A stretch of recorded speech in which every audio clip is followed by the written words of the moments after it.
Oh, hello. Welcome or welcome back. My name is Davielle. If you know, if you don't know, I appreciate you being here. This is my lovely mother. Good afternoon, I have my everyone. I just want to say hi. I have my mother here with me. We felt it was important to talk about our story. And so I'm a pretty straight shooter. I'm gonna go right into it and say we have a very touchy story that isn't the most fun or easy thing to talk about, but it's important, it's necessary. And we are two generations that have gone through something very deep and has caused a very shaky mother-daughter relationship for years. I'm talking like over 2 decades, I would say. 20 plus years this has happened, and we want to talk about it. So I know not a lot of you know this story, so I will give like kind of an overview, but then I also want you guys to know 2 things. One, we have healed a lot of what we've gone through.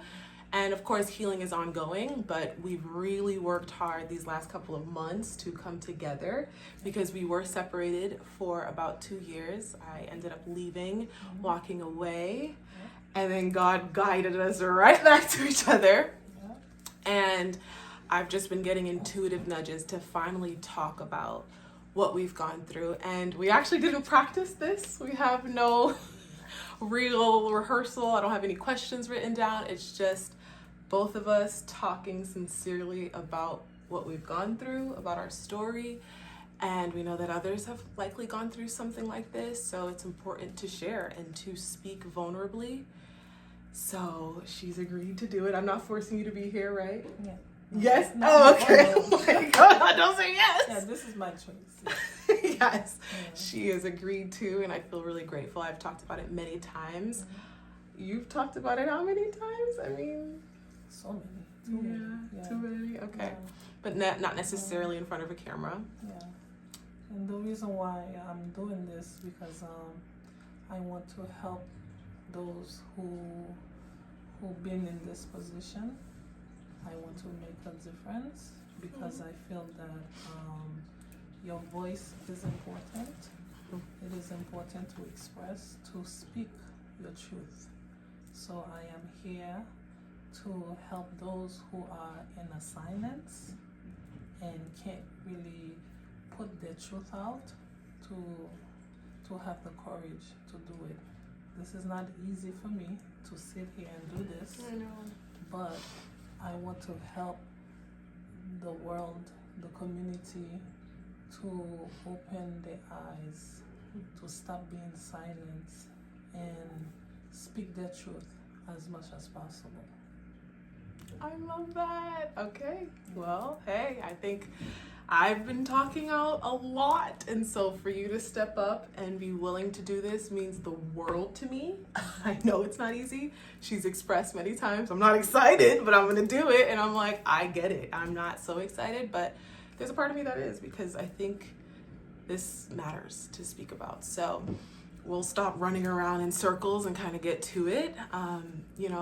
I was sexually abused by her boyfriend at the time. It was a man that she was with, and I was sexually abused around the age 8. I always say 8 or 9 because it was around summertime, so I turned 9 in the summer.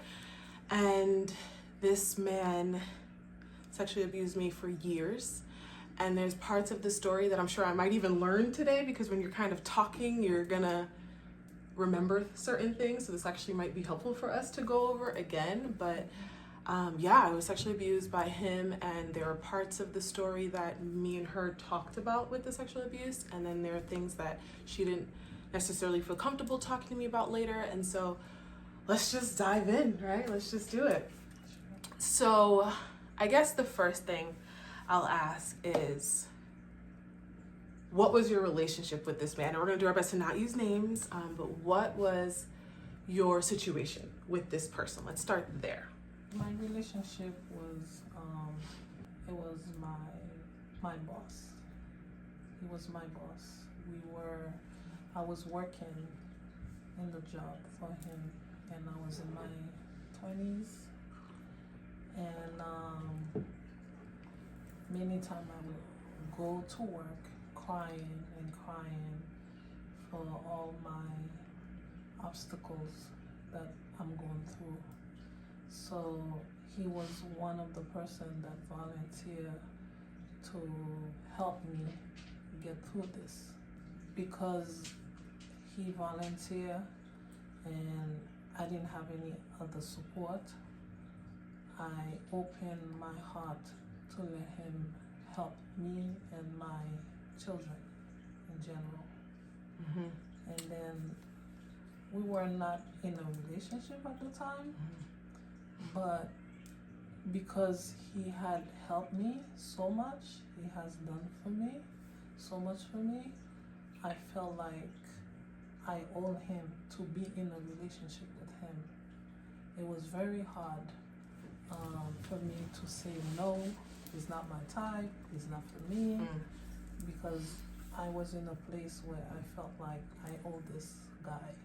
So therefore I opened my heart to be in a relationship with him, even though he wasn't my type and I was not the happiest in the relationship.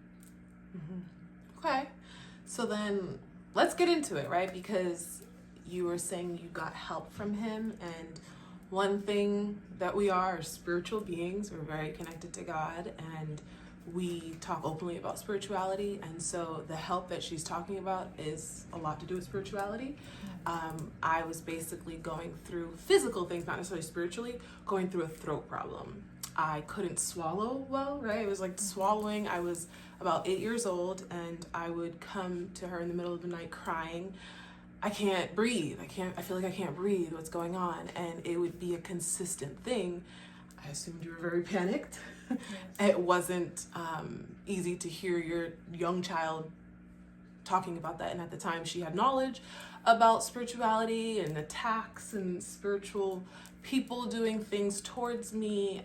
There were just things that she's learned. And from the knowledge, you went to the man that was your boss at the time and you told him. And he was like, oh, okay, I can help. Is that what we're, okay. I was crying because I went to the doctor. They told me that my daughter has to have an operation where they would cut her throat. But this is something that I never heard. I got panicked. So I was sharing that with him and other people. And people were saying that this is not the best thing for a child to do. The surgery? Yeah. So, and he was one of the person that was convinced me if she do it, she's gonna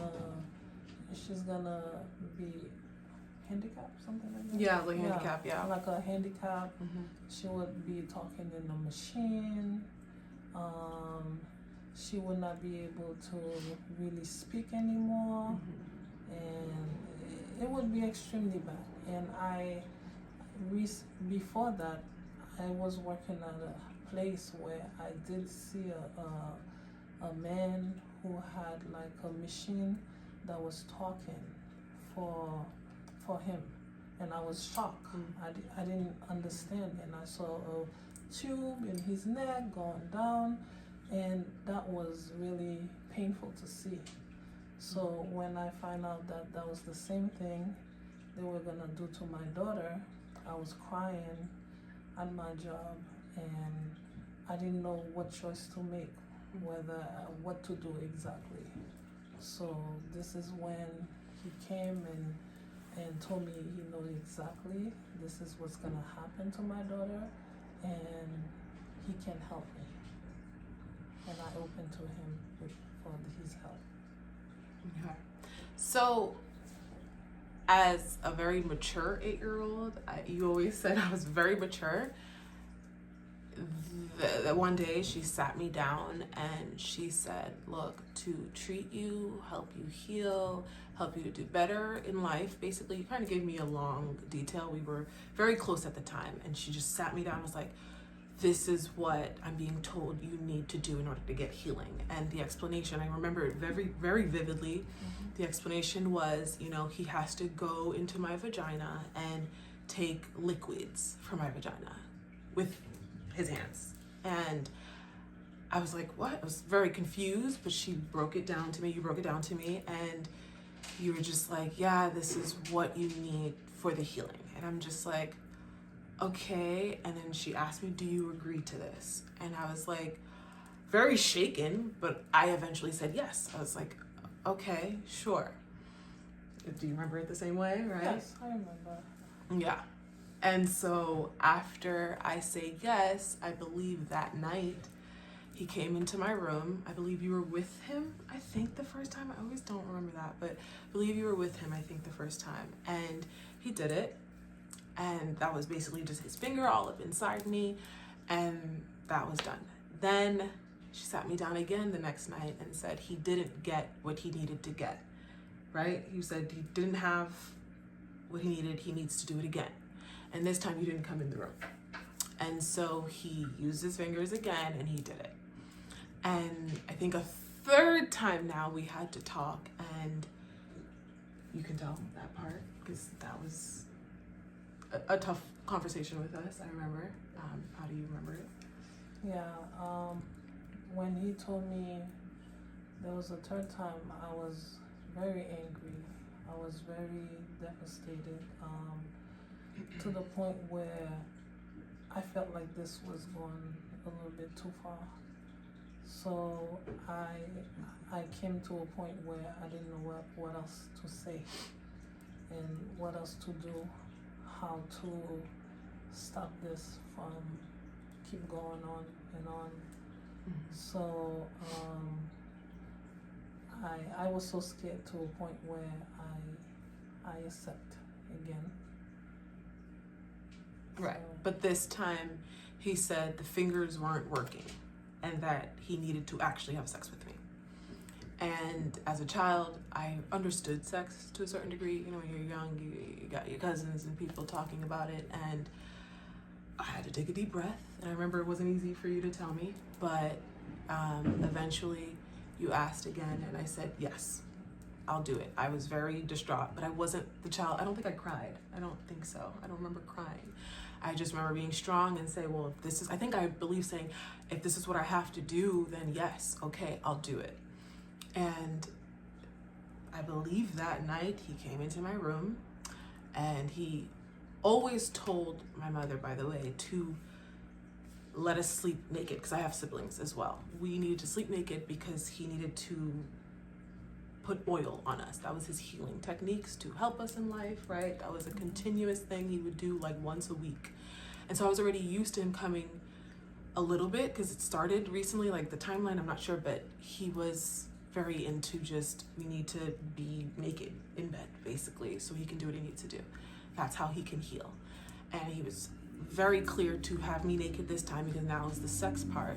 And he came in and he had sex with me. And so that was my virginity completely taken by him. And I remember after it happened, you weren't in the room that time. And I remember saying like, Mom, it hurt. It really hurt. And you were just kind of like, stay strong, stay strong. But she didn't really, my mom's not the most clear with like emotions. Like you weren't really emotional per se. You're not a very emotional person, but you kind of feel her energy. Like I was a very in tune child, and she just seemed kind of distant from the conversation, but she's like, just stay strong, I believe. Do you remember your reaction a little? Okay. So at that point, I'm just like, okay, fine, you know, and I stayed strong. And then he had to do it again.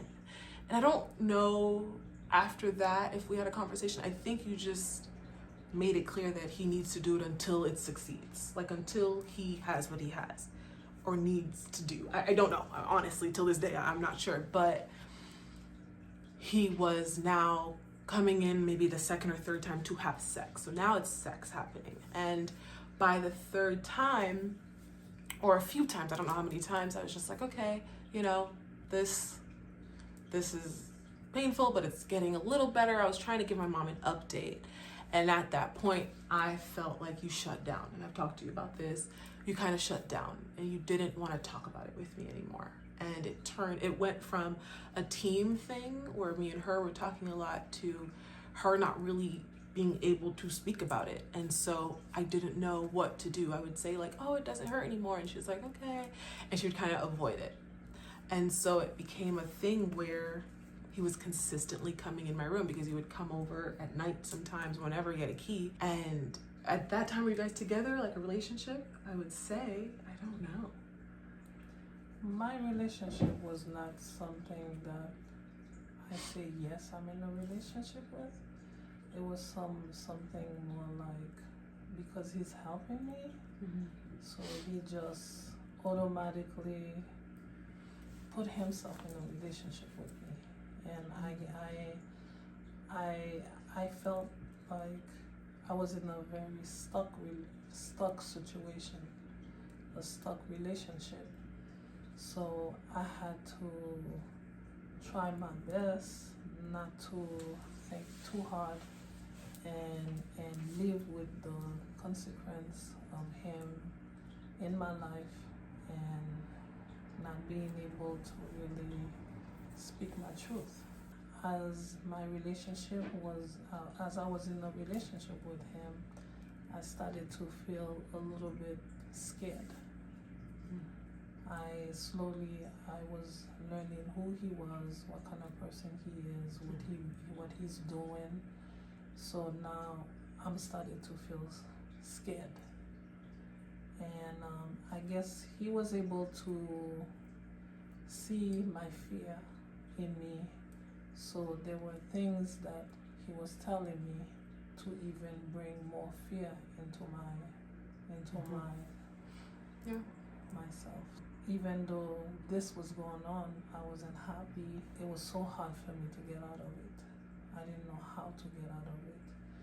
Even when I talk to people, I express to other people and tell people how I feel, but I would not tell him the deep of what's happening to my daughter, but I would tell him how I feel. And instead, people did not encourage me to leave or even to help me get out of the situation, whether it's by advice or anything. So I had to swallow my fear and keep going in a relationship with this guy. And with the fears and feeling like you couldn't necessarily speak to anyone, our relationship suffered. Yes. Pretty much. Sometimes he would even threat that if he's not in my life, my children, I would lose my children. He's the only one that can help me make things better. So I came to a point where I felt stuck in a situation. I didn't know how to get out of it. Okay.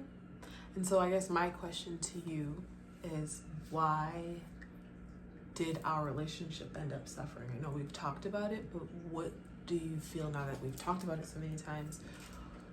What do you think it was? And I guess I can give you certain examples. Is it like did you feel more uncomfortable with me? Was it I don't want to face it? Was it because we went from really close relationship? I'm talking like we lived in the projects, and for my birthday, she did this huge birthday bash. All the kids in the projects came and we had a blast. We're dancing. It was all outside. Like we would talk to each other about everything and have such a great bond. Once this man came into our lives, it was just, we just didn't have a connection anymore. And so with the fears, with the discomfort, and starting off talking me through the situation, what made you go silent on me and not want to talk about it even when I would try to bring it up to you? I would say shame. I was ashamed as a mother, the fact that I could not save my daughter from such an act. And part of me did regret it. And I felt like I was in a situation where I couldn't get out of it. So I tried to block it and out of my head as much as possible so that I can move forward. And because of that kind of helped me to become a recent mother to my daughter. As much as I did miss my daughter, I miss the motherhood toward her. I just couldn't face her the way I'm supposed to face her. So I try my best to block my pain, my emotion, everything that was really eating me up in my heart, for me to just pass through that and then try my best to move forward. But even though I was trying to move forward, it wasn't really forward. I was more in a prison. Yeah. You know? Yeah, and I was in my own prison for sure too. I mean, this was a man, I witnessed how he treated her, and it really felt like a transactional relationship. It felt like it was about money. I mean, you know, about just, I don't know, he came over when he wanted to, and it wasn't this bonding situation. It was he would come on Sundays, and if he came on Sundays, those would be the times where he's there in the morning. If not, he would come at night on a random Tuesday, on a random Thursday. He pops up when he pleases, but it's at nighttime. Sunday is when you see him in the day, and you guys were together for years. And once the sex started with him, it did not end. And so while my mom was avoiding and didn't want to talk to me, I had to leave my door unlocked every night. Not every night, but there were certain nights he would actually tell me I'm coming, or you would have to tell me he's coming, and to prepare us to sleep without our clothes. And he only touched me out of my sisters, by the way, from what I've understood. We've all talked, and I'm the only one he actually had sex with. But the whole like putting oil on our bodies, that was his treatment thing. And that went on for a good 2 years. I started around 8 or 9 years old, like I always say, and then it ended finally at 11 years old. But for 2 years, 2.5 years or so, I'm just experiencing this man coming in my room on school nights. He would come, what time would he come? Like 11, 12, like midnight, you know? It would vary, sometimes 9, 10 p.m. Usually when I'm sleeping, he would come, and it's when he's leaving, he's waking me up, and you know. But many times he would come, he wouldn't tell me if he did anything, or he would tell me he just passed oil on my children for safety and everything, and then after that he would leave.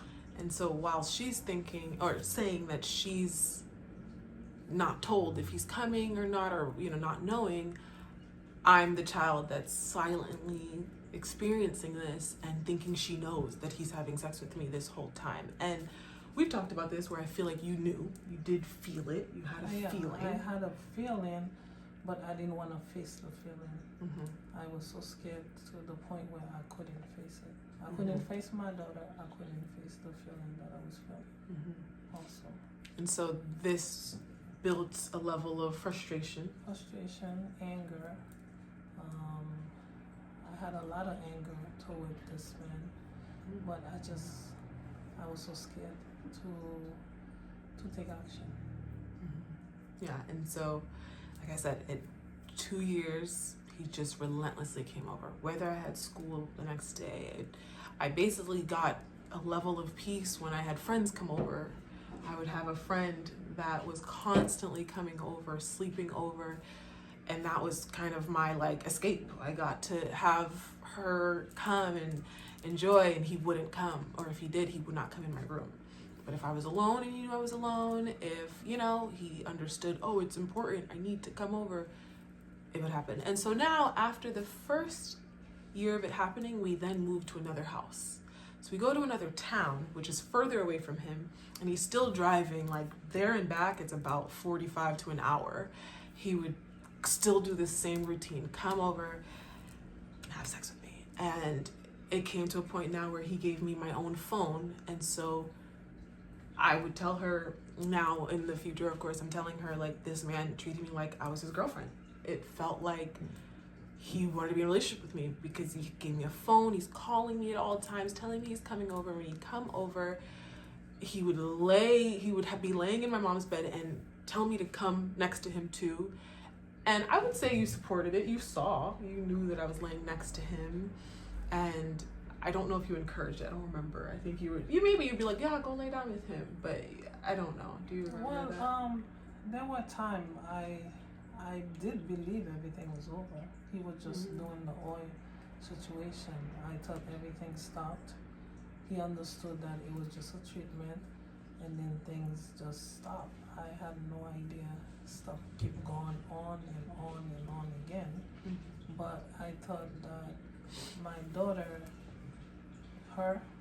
she showed her talking to him is a form of appreciation. So because she's a very loving, she was a very loving child, and she showed a lot of love to people. So I thought it was in her that she just automatically showing appreciation and love to this man for the the treatment that he has done for her. I had no idea this was going on and on to this task. Okay. Yeah, I had no idea. And yeah, my truth is, when something becomes your norm, so at 8 years old, something's starting with a man and your mother okayed it, and I have vivid memory of me saying, yes, I will participate in this, it becomes something where it's your norm now. So it felt normal to be having sex with my mother's man, and it just became a lifestyle. It started to be this thing that I was used to. And so, yeah, he wants me to come to the job because he had a job, a business at the time. He would have me come to the business. He's having sex with me there too. He wants me to come in his fancy car. This was a very wealthy man, and he kind of did what he wanted, and I was used to it. And so now when we moved to a new town and we're in this house, it just felt normal. If he wants me to lay next to him, I'm gonna lay next to him. And it started to get confusing because at that point I'm about to be 11 years old and you're pregnant. She's pregnant with my last sister, and it's this thing where I'm like, okay, so you're pregnant, but my mom's pregnant, but you're in my room with me, and this is still going on. And so I started to really connect the dots, but it was hard. Like, as a child, you're looking at it like, my mom said this is okay, but she also doesn't have a relationship with me anymore, doesn't want to connect with me. I haven't told any of my sisters, no one in the family, I'm sworn to secrecy. What do I do here? And then this man is showing me so much love. It's not like he's abusing me. It's not like he's being so mean. He treated me like I was his woman. And I think that's the tough thing with these conversations. I can't sit here and say, oh my God, I was tortured. He didn't torture me. It was a normal thing. He was very sweet, very kind, like, hey, I'm coming over. It was mind-boggling to see how confusing it was, but it was normal. It was your norm, my norm. And so the day that everything changed, and I've told you about this day, and I still replay it till this moment, I see it in my mind's eye when I sit here. It was one day, he finished having sex with me. I'm getting dressed. It was around the time I'm like about to be 11. I think I'm 11 at this point. I'm getting dressed like normal. It's a normal day. Normal day. I have school the next day. He never cared, but I'm getting dressed, and you open my door. And you're like, you say, I don't know the exact words, but you're like, you like it, don't you? Like, it was kind of a thing where you just were aggravated, and she kind of looked at me like, oh, well, you are liking this now, huh? And I was really confused. So do you remember when you did that? I know we've talked about it, but I want to remember, but I don't remember exactly why I did that. I don't know if it's because I was having a fight with him in my room. Me and him, we were fighting, and there was a point that I make it clear to him that I don't want him to go to that route anymore. He needs to stop. So you were having a feeling that he was still doing it at that and point. he been promised me that he doesn't go that route. He only passing oil. Mm-hmm. So I don't know if it's my intuition that said he did something, Mm-hmm. and then I was in angry. You just had the baby, I think. You just finally had the baby, I believe. Yeah, if I'm not there was mistaken. time I was so angry, you know. I'm angry, I'm frustrated, I hate the situation that I'm in, and then my intuition is telling me there is something that keep going on, but I didn't have the guts to go to her to ask her what was going on.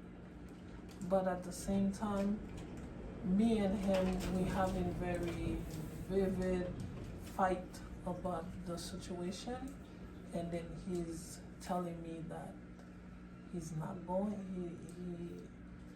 He's passing oil on my children. You know what I mean? But there was a time I knew this keep going on, and I told him I wasn't happy with it.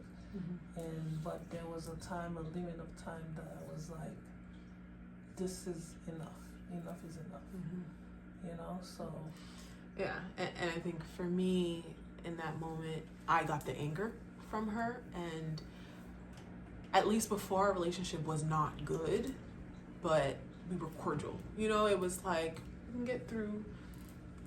After that day where you did express your anger, it just like felt like you took it out on me. We didn't talk. It was just the room was dark still. She opened the door. She kind of had an attitude with me, like, yeah, she just wasn't happy. And you said what you said, and then you just closed the door and you walked away, and we never talked about it. And so, like I said, I'm not talking to anyone about it. I can't. I'm sworn to secrecy. Every time he has sex with me, he's like, you know, this is our secret. Like, don't say anything. You know, he was very good at what he was saying to me, and we weren't talking. And so after that day, I felt anger coming into my heart, and I was just like, oh no, like, you're not gonna treat me like I did this. And I think that's when our relationship really took a turn for the worse, and kind of wanted nothing to do with you. I remember just devising a plan as a child to get out of the situation, to find a boyfriend, because I was like, I need to have a man, another man, because I live with my mother and sisters. This man comes whenever he wants. Like,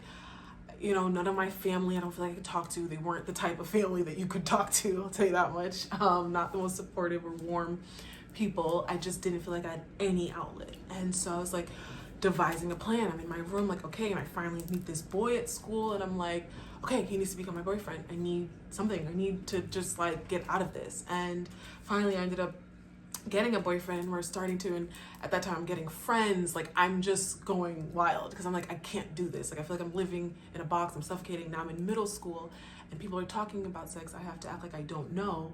Plus we're not talking. I just started to kind of go a little wild, but my wild was cute. I don't think I did anything so bad. It was just, I was about my friends, and I was about finding people I could connect with and not just see you, him, and my sisters all the time and have no friends. I was like, absolutely not. And so finally one day I end up confronting you and him separately. I went to my mother and I said, look, I can't do this anymore. He needs to not come to my room. I'm not tolerating this anymore. You need to stop it. He cannot come to my room anymore. Do you remember that day? You keep saying you don't remember it, yeah. But yeah, I was like, you're not letting this happen anymore. And you look very like, wait, what? I just was really calm because I wasn't the most dramatic. I'm quick. I'm a quick hitter. Like, that's the type of person I was. I didn't have a conversation because she didn't necessarily care to connect with me, and so I didn't care to connect with her. And I was just like, you need to stop this. And then it was like a quick convo, and I was like, I'm not calling him anymore. I think that was the biggest argument. I would say, I'm not calling him anymore. It's done. And you were so panicked. You were just like, what do you mean? Like, because he would basically say that the reason why I'm doing well in life, the reason why I have good grades, the reason why my weight was under control, the reason why I'm not sick, I mean, everything that I did well in my life, he got the credit. Yeah. And she was continuously egging it on, like, yeah, because of him, and it was pissing me off. And I know what you felt. It sounded like you were just really under the impression that he did that, all of that. And I was like, no, I'm powerful, I'm great, I can't be scared of this man. And so I powered up. And one day I called him. I said, I don't want to do this anymore. And I was very kind and calm to him, but I basically told him, don't come in my room anymore, respectfully. And I was really calm, but really clear. And I just stopped calling him completely. And he would go and complain to you. So tell me what happened then. Yeah, after I I would stopped. say, You never call him. You for everything that he's done for you. You never. You don't show any type of acknowledge and everything. But Yeah. I'm telling him she's a young girl. Of course she's a child. She has friends. Of course she's not gonna, you know. But my fear was I didn't want him to do anything behind my back to hurt my daughter, because at the time all I wanted to do is to keep my daughter alive. So I came to a point that it's as if I made a deal with the devil, you know. So this is where I felt this is the situation that I felt like I was in, as if I made a deal with the devil, and if I do not compromise with certain things, my kids would be, you know, dead or something. One of my kids would be gone. So that was my biggest fear. And because she wasn't vulnerably expressing her fears to me, like she would say, like, you know, everything he's done for you, come on, like you gotta call him. Because it was in a vulnerable place of I'm scared of this guy, I took it as she did not care that he was continuously having sex with me as a young child and just wanted what she wanted. Because my thought was, you know, for example, every time he would have sex with me, he would leave a $20 bill. Every time. So now I'm being trained, like after he leaves the house the next morning, right? I go in your room and you're like, oh, he left you money. He left you money. That was a constant thing, right? You remember? He always give my children money in general. So I thought he was just being generous. Yeah, every time he came over, I got money. Even me, he would give me money too. Yeah, you too, yes. So I look at it, okay, he's just being a stepfather. That's it. Right. So I didn't look at it as, okay, it's because of anything that he was benefiting. As far as I know, by now, everything is over. Yeah. You know, so. Yeah, he was always a giving guy. I do agree with that. Before it all started, he was, like, I would go to the job and he would give me money, buy me things, all that. It just turned into something where even if he wouldn't give my other sisters money, he made sure I had a 20. And so me and you were constantly getting paid. I wouldn't get the same amount as her, but he would give me a $20 bill almost every single time. And so this was a man that was smart. He knew what he was doing. And I felt in my heart, from a child's perspective that isn't talking to you, I'm just like, oh, you're putting me through this because he gives you money and you want to make sure that he continues to give you money and you're using me. I just felt used. I felt very like, I'm not doing this anymore. And I saw how scared you were of him, kind of like there was a part of me that believed that you were scared, and there was a part of me that was confused because you'd be like, I'm not scared of him. You know, like you would say, you would see certain things in him, but I'm not scared. So it felt confusing. I think there was a part of you that felt brave, but I didn't get to see that part. So there was a big chunk of me that was just like, oh, bet, I see what you're doing. And I started to really resent you. I did not want to talk to you. I mean, it started to be like we would just argue about little things. I was short with her, very snappy. I would just like, I don't know. Like I would even be now in my new relationship. And like I said, after I told him, I don't want you to come in my room anymore, he stopped. He was coming around a little bit, but truly after I told him that, I don't know if you agree, but after it stopped with me, he didn't come around much anymore. But I know you said you don't remember when I stopped it, so. Yeah. But they had a child, a newborn now together, and she's now 1 or 2, and around 1 or 2, he kind of started to distance himself from what I noticed. He just wouldn't be around more. And I'm like, interesting. I didn't understand it, but he would still be on my butt. Even when you guys would talk, he would just be like, she doesn't call me. And so now, like, after it all went down, maybe 6 months later, 8 months later, my mom's still like, you gotta call him. And I'm just like, oh my goodness. But I'm so angry. I'm not bringing it up to you so that we can get vulnerable and talk. You're not talking to me about it. You're in your fear. I'm in my anger, and we just butt heads. So now. And I'm saying to call him because I don't want him to do anything to hurt my daughter. Because all I'm doing is I want her to appreciate for everything that he has done for her. That's the way I put it, but not to call for anything more. It's more like, you know, you just like you have a grandpa and a grandma, you just call them your grandma and your grandpa. That's the way I did see it, but not in any other form or ways. As far as I know, I thought everything was over, you know, so we mature up, so now we just go along with our lives. That's it. Did you ever, so my question to you, did you ever feel like I was affected by this? Like, was there a time where you had my feelings into consideration, especially around the time where it started to end and you guys were separating, or any time actually during when it was happening? Did you feel for me? Did you ever have time or energy to think about me? Honestly, I don't know. I'm not gonna say yes because the reason why, because from what I went through in my childhood, I don't think I had that in me to have that, to care I did care, but not to the point where I felt like my daughter needed that support of me. I did not understand it. I didn't know how to do it. I didn't really even think that way. Because based on how I was raised, you know? So I don't think I had it in me. Honestly, it's now I'm learning certain things and about emotional, how to speak your truth, open up. So it's now I'm actually learning from my girls, and which is I'm very proud of them, and I'm so grateful. I have my girls.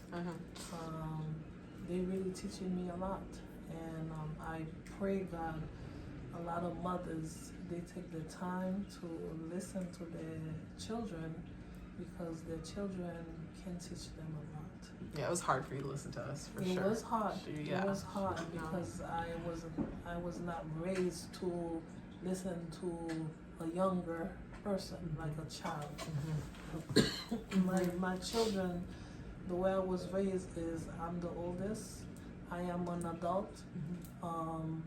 As a kid, you're supposed to obey the adult. So that's the role, that's the way I knew it. How to raise my children. Yeah.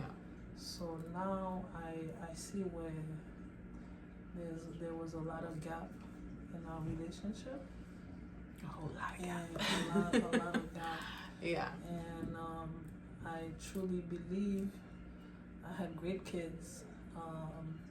If I did see those gaps and understood those gaps, me and my children, we would have been far with so much blessing because I have the greatest children in the world. For me. Yeah. You know, I know there's a lot of good children out there, but I'm not complaining. So. Yeah, and I think, you know, well, first of all, thank you. It's really nice to hear. I think, you know, it's definitely taken time for me to even, for example, hear these words and believe you, you know, because there was a time where I didn't think you liked me. I thought you just didn't like me anymore. I felt like it just I wasn't worth it anymore. I felt like I wasn't someone that you cared for my emotions. It was really hard for her to handle my crying. That was something she drew the line. Every time I cried, she was just like, "What's wrong? What?" She'll go cook. She's not trying to sit down and talk. Look, she's like, what do you need? Look. Or she just avoids it altogether. And so that's how I grew up. I didn't have that emotional support, and I was that emotional child. Extremely, extremely emotional. I'm talking anything. I'm ready to cry because I've naturally always had a vulnerability in me where I wanted to talk. You would say as a child, I'm always asking questions. I always want to know. I always want to go deep. Even when she would have her adult things going on, I'm curious. I was just a smart, curious child from what I was told. You know, I believe it. But, you know, it was this thing where I just felt like you didn't get me, want to understand me. It was hard for us to connect. I mean, I think at one point you just had opinions about me that I was shocked about, and I felt like as someone holding your secret and our secret, there still was this disconnect with us. Like I thought that would have bonded us, and it did not. It was kind of like you were just very aggravated with me. And so I guess my question to you is, did the whole situation just end up making you frustrated with me, honestly? Or did you just not even notice that we had issues because you had other things going on in your life or whatever else? Well, the amount of problem I had in my life, I wasn't thinking that deep. I did not go that far to even see that she was crying for my love. I don't even think that I knew how to give it. I don't even think that I even understood I was doing that myself. According to me, I was the greatest mom in the world. I was like, oh. Because I'm a person, I tease children, I play with children as if I'm one of them. I love children, even my kids, I play with them, I laugh with them. We have jokes. When we're together, we are very much creative. We hit it pretty well, I would say. And to me, showing love to my kids were do activities, go out, go to the mall, go shopping, let's cook, let's have a party, bring your friends in. This is what love was for me. This is how I see love. Provide for you, know, yes. So for me, I'm like, oh, you play too much. Like, can we get serious? My kids are so deep into healing, and I don't even know what that is. I never been to a therapy where I even experienced what healing was. So when they came to me and in a form of healing, I'm like, what is that? What is that? I want to run because I don't know these things. And honestly, I'm so happy the fact that I'm experiencing it now because it was needed. Yes, me too. It was needed for me. It was needed for her. It was needed for my other children.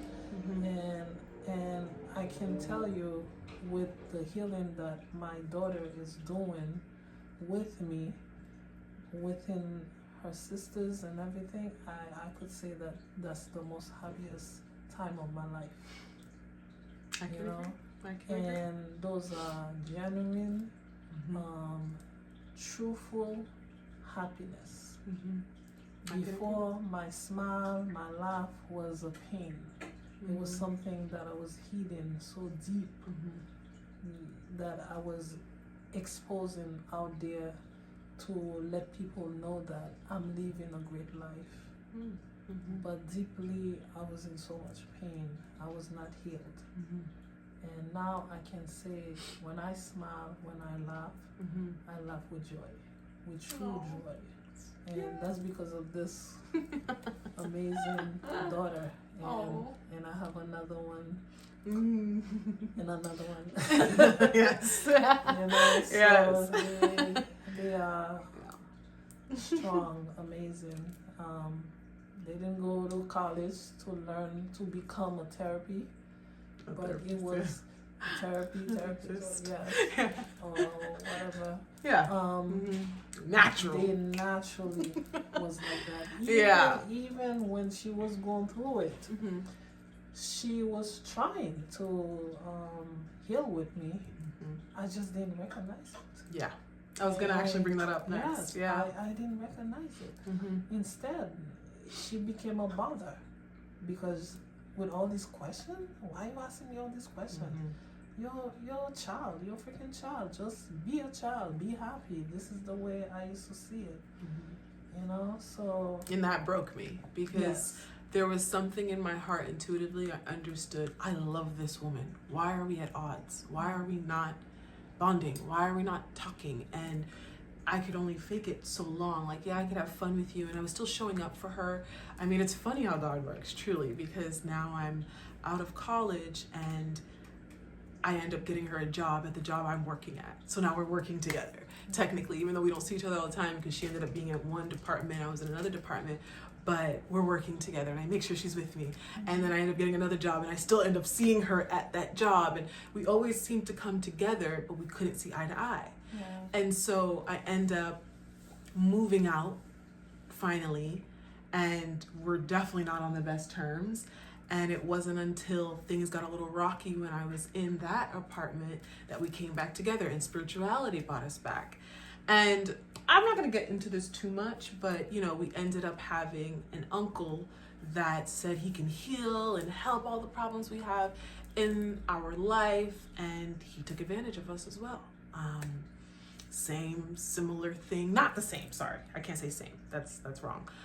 But he had sex with me, and made sure to, and made it seem like it was something that I was supposed to do in order to get the healing he was giving. And I know you have a story with him too. We don't have to go deep, but all I'll say is we went through another cycle of it again, even when we didn't intend to. This was us doing our best to heal, because when I was in my other apartment, I ended up bringing it up to my mother. Hey, you know, he still continued having sex with me, right? And we were talking about it, the situation when I was a kid. We were talking about that together, and she wasn't ready to talk about it. You were just avoidant. You were a little like, really, I'm so pissed at him, but there was no accountability on her end. It just didn't go anywhere, and I did my best to do it, and it hurt me, and I let it slide, and I was like, whatever. And we ended up now going to this uncle, and it's like we relive the situation. So the first time I could confront my mother is like 15, 20 years after it happens, and it's right before we repeat a cycle where now a man has sex with me that is my uncle, and then ends up having, you know, Sex with me too. yeah. And in the name of healing yet again. And at that point, I'm just like, I can't do this anymore. What is this? I can't take this. Why am I in the same situation? I'm talking, he's making me involve people in situations that we're not supposed to be involved in, had people come into his home thinking I'm helping heal. Meanwhile, he was causing more mayhem. And it was, you know, a bad situation. And it hurt me. It made me sad. There was even like a low-key pregnancy scare. I was just confused. And I was like, you know what? And there was no pregnancy, but it was just something that hurt me. And I was like, okay, there's something repeating here. And so now I leave that apartment, I move back in with her. Now all the shutdown happened, 2020 and around shutdown, and we have to stay home. And that's when one day, late 2020, I blew up because me and you had an argument, and we blew up, and I ended up confronting her, like, why do you always have a problem with me? I'm holding on to your secret. Like, I never threw it in her face, but finally we were home. It was just the four of us here, and I let it out, and she cried and all that, but we still couldn't get to a healed place. And so it wasn't until a lot of tries, but like, you were getting more distant. You just weren't into the healing. You were more into the, can we get over this? Why do we keep talking about this? And I was just really fed up, and there was so much other things happening in our life. And so my sister and I, if you know my channel and have watched my videos, we ended up not speaking in the house for months. Things were not good. It wasn't good in this house. I think you would agree.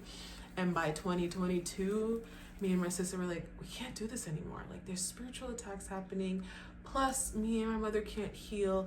There's just so much going on that isn't adding up. And now everyone in this household isn't talking, but me and the second oldest sister were the only ones talking in the house. We're like, what's happening? I don't want to repeat another cycle. Something's off. You know what? Let's just be homeless. Let's just not do this anymore. And so took my car, went to Miami. Everything went down. A lot of challenges. Was actually homeless for sure. Went through a lot. But before all that happened, I was talking online about what I was going through, and I had your blessing, and you were open to it, but you just weren't ready to heal. And so after we leave, won't get into the details, but God brings us back together. After 2 years, we end up coming back together. Wasn't planned.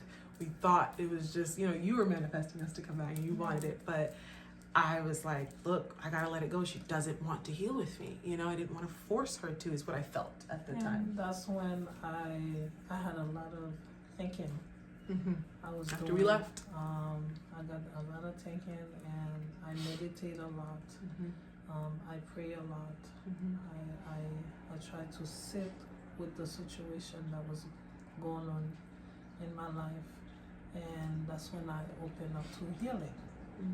So with that healing, I was healing myself on my own with God, and trying to, at the same time, I also was healing with what my daughters were teaching me when they were there. So I was using the same form of technique that they were teaching me when I refused to open up and then try and do healing with one of my daughters. And I believe this is what opened the door. I'll tell you, God loves her, because God was like, your mom wants you back. Come on, let's go. You guys need to heal. And I got the message loud and clear while still being guided to talk about what happened with us. And I was just like, wow. So we came back to talk finally, and we just had a real breakthrough. I mean, you were so vulnerable. You were so open. You were so ready. You finally understood. And even me and my sister, at the time when we were going through things before we came back and stuff, we learned so much. The homeless journey, yeah, it was hard, but it was so empowering. We learned so much, came back stronger, better, more like spiritually locked down, like, oh my goodness, taught me so much about myself. We needed to separate to come back. And we have another sister that was here with my mother at the time, and we all came back and we could actually heal and get clear about what the went down, because it was tough. From 2020 to 2022, we did our best. We were showing up. We were doing our best to heal. We just weren't ready. So sometimes when you're not ready, you have to break apart, and God will put it back together. And I think that's what I was going to bring up, because I'm like, you'll repeat the cycle if you don't decide to come together. And we were seeing the broken relationship that me and my mom had with outsiders. We were repeating cycles. We were meeting toxic people, plus we were like misjudging people at some points, because I was so scared of connection. I couldn't even connect with my own mother, so it was hard to connect with others. So I continued the cycle over and over, and it was painful. And I would say you were continuing certain toxic cycles, keeping people around. Like, there were just challenges we were going through, and we're like, holy, like, the answer is in us really healing, but you can't force the healing. And so we had to walk away. And when we came back, we asked, do you want to heal? And I was like, yes, absolutely, please. And she did the work, and we've been doing the work for months, and I would say we're doing pretty great. Me and my daughter, we are so close. Yes. We laugh every day. Yes, we literally. Talk every day. We're doing everything in our power to keep moving forward with joy, happiness, and nothing to hold in our heart. Yeah. You know? There's still tough conversations we have constantly. We're working on a lot of the things that we kind of let go of in the past. We're working to rebuild that. I think one thing I can vulnerably and honestly say is I still find it challenging to be like super affectionate. I'm working on that, and I know you're working on that. She's not the most affectionate person. So I think that's something I've had to learn along the journey when you go through sexual abuse, and then when you also didn't have a really nurturing situation with your mother growing up, it's hard to connect. And even me and my sister, it's like, for me to really connect and be so lovey-dovey with them, it's challenging for me. I didn't grow up like that. It was just, hey, hug, kiss, always kiss you, always hug you. But that true affection, we're working on it. And so that's something I don't talk about actually that often. Do you feel like you're working on anything, at all? Honestly, I feel very comfortable. When she came back, I was not comfortable at all. I was not comfortable. I couldn't even sit even next to her. So, but as me and her, we doing that healing, that's when I even told her that I was not comfortable. I'm feeling a little bit Yes, you uncomfortable did. around her. Mhm. So, and we work on it. We talk and talk. Now I can say we're pretty in a good Yes, space. for in a good sure. Place. Yeah. For sure. Yeah. We still have work to do. We're Yeah. still working on it. For sure. But I know there's gonna be magical miracle that's gonna take place. I agree. And this is a miracle right now. I would never sit in front of this camera and Yes. talk about my business outside the world. I would never do that. But I feel like it's important.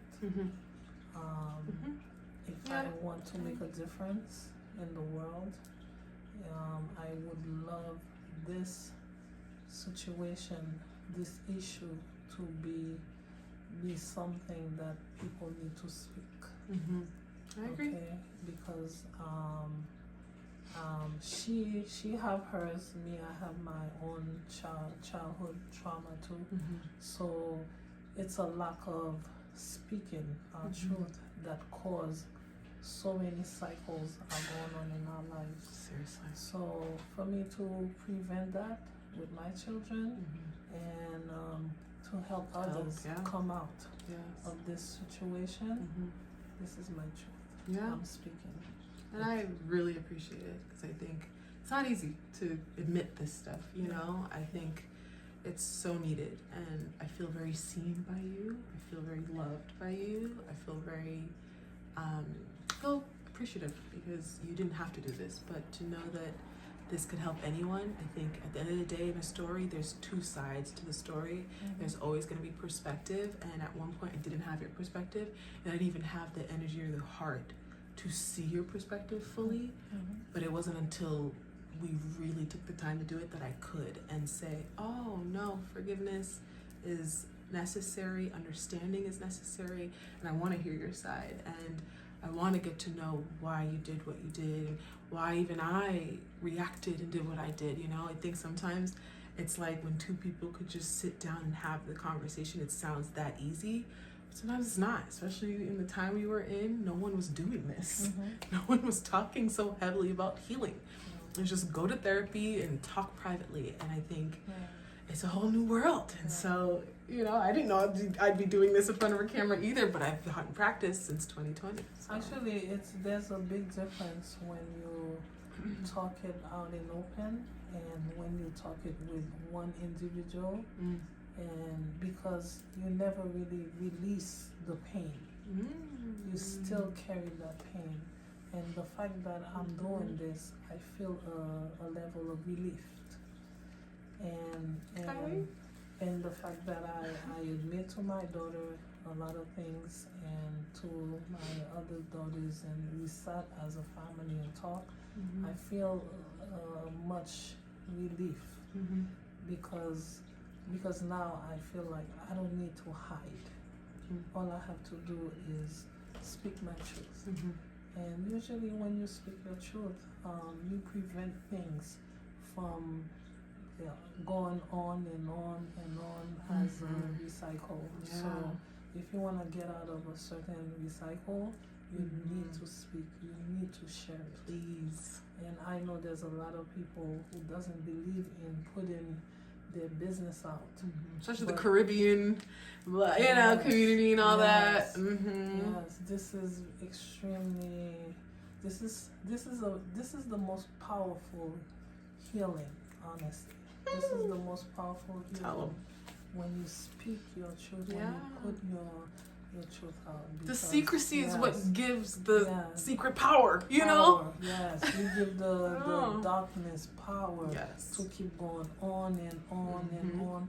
And maybe if the first time we spoke our truth sooner, what happened to the uncle wouldn't happen to us again, you know? But the fact that we stay silent, we couldn't really express what we need to express and let people know what's going on. And now we keep falling in the same cycle over and over and again and again, you know? And like we've said, with the cycle, even if you're not repeating the cycle with the same people that you went through, like I wasn't going through it with you necessarily, but I kept attracting toxic cycles outside of family. It was friends, it was relationships. Couldn't find or connect with people that really aligned, because there's a secret, there's this toxic thing that I can't even heal with you, never mind healing with others. And so I'd give people chances over and over again, but it wasn't this thing where it came from my true heart, because I didn't do this with you. And so I think this has really opened my eyes, and who knows what the future holds, but I already feel better. I already feel more confident. I see your confidence. I see how our love is growing, how we're learning to bond and what we like together and who we are. Even when we came back, one thing we said was, let's take the mother title out. Let's take the daughter title out. Hi, nice to meet you. I'm Davielle. This is Odavia. You know, it was this, let's meet each other as humans. Because when I say mother, I put this pressure on you. But you also were a 20-something-year-old woman at the time, doing your best with just about 4 kids. And it's hard to see that perspective when you're just frustrated. And I could judge, but there are mistakes I've made too.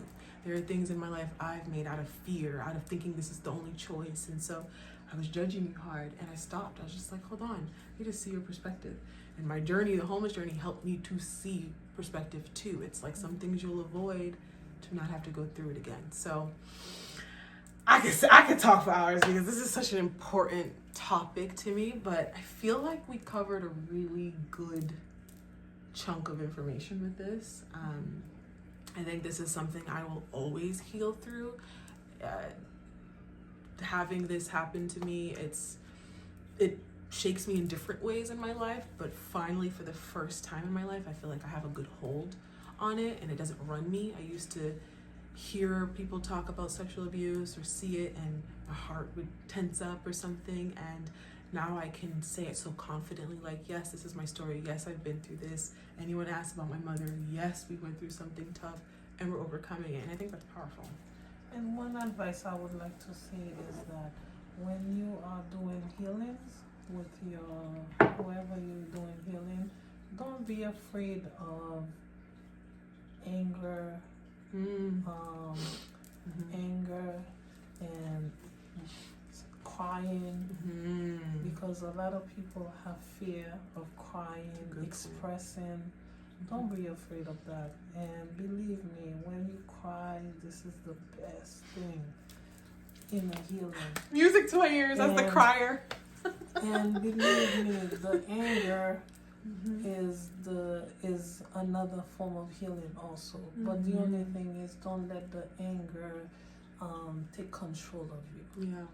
You don't need to fist fight or anything. You can be angry, you can speak your truth, you can express how you want to express, but don't be afraid of that. Do not be afraid of that, because I was afraid of it. Yes, she was. Even crying, I would try my best not to cry in front of my children, because I didn't want them to see how weak I was.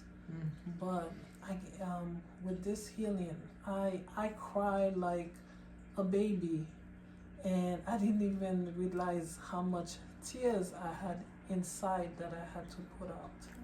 Okay?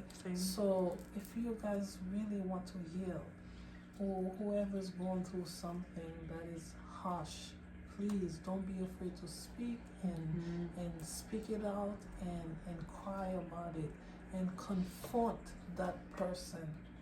Even if that person do not want to heal, do not want to be confronted, comfort it out in open, so that you can make a decision, you can help yourself to heal. That person doesn't want to heal, but you want to move forward.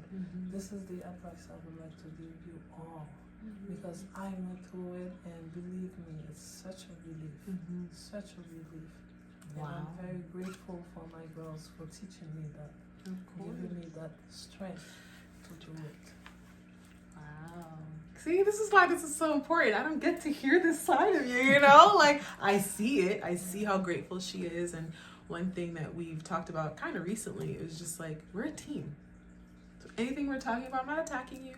Yeah. I want to be on your team, but sometimes teammates have to talk about difficult things. Sometimes we have to face really challenging topics, and it might get heated.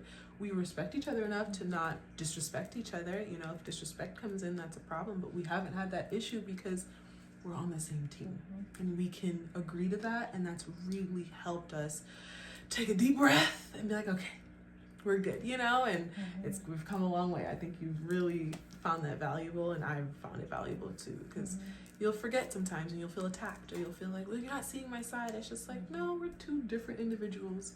Take a moment. But yes, the emotions I support. Please feel your feelings out loud. It's okay. It's necessary. So I think that's it. Anything else? Well, all I say is thank you for listening to me. And I'm very grateful. Yes. And it was a pleasure to share this wonderful healing to each and every one of you who are watching. And if you are watching it, I'm sure you're watching it for the best. Divinely guided. Divinely guided. Yes. Yes. Because we need to share this. Agree.